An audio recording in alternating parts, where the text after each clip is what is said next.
So just now I was going on the contemplation of the body. Now we come to the contemplation of the mind.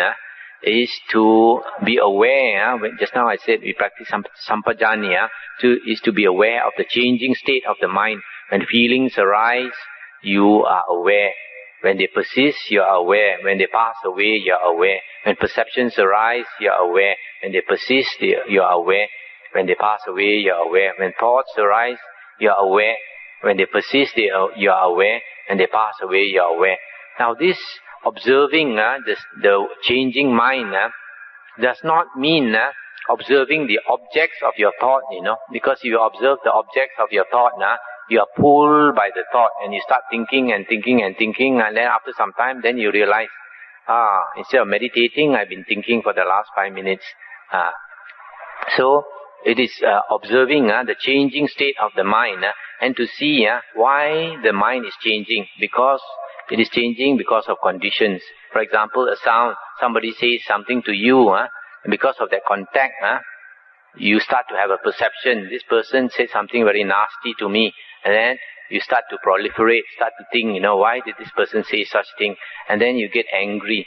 And when this anger arises, if you are caught up with thinking, you don't notice the anger arising. You are just angry and you keep on thinking and thinking and thinking, and you can't do anything because you have all this anger boiling inside you, right? So you are not seeing clearly. So that is why you have to practice the other things like to be detached, always to see that this body and this mind is not mine, it's not I, it's not myself. But just now I talked about the being aware of your mind changing, feelings arise and pass away, etc. Actually, to be able to do that, you need a very sharp mind.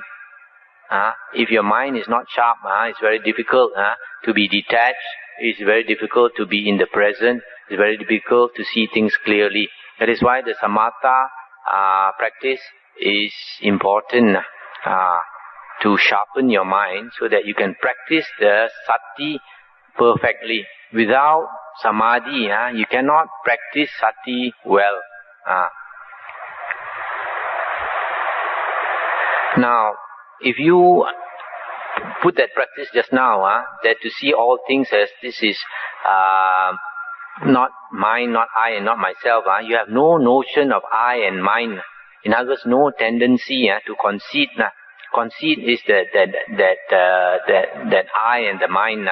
So in the Samyutta Nikaya, it is stated, he who has no conceits monks is he who has conceits monks is Mara's bondsman.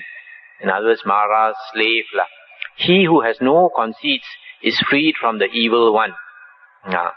So when we watch our mind, we have to be careful. We are trying to get rid of that ego, We are trying to practice as though we have no ego, trying to be detached. Whenever the mind is changing, when feelings arise and all that, we are trying to be detached, trying to practice as though you are a liberated person. To be in this practice, actually, to be an Arya, to be a holy man, you have to start acting like a holy man. To have no self, you have to start acting as though you actually have no self. So when the ego arises, the ego surfaces, you have to be aware of that ego. And you don't listen to your ego. If your mind is sharp enough, for example, if somebody says something to you and you get angry, you get upset, but if your mind is sharp enough, then you ask yourself, who is angry? Who is upset? It is the ego that cannot stand, yes or not? It's only because of your ego that you got angry. If there's no ego, whatever people say, it doesn't matter. Alright? So, the ego cannot stand. So you don't listen to your ego. You don't allow yourself to follow your ego. So whatever happens, you try to be detached. So always watching your ego is very important. So if you watch your ego, then you don't react. You just respond.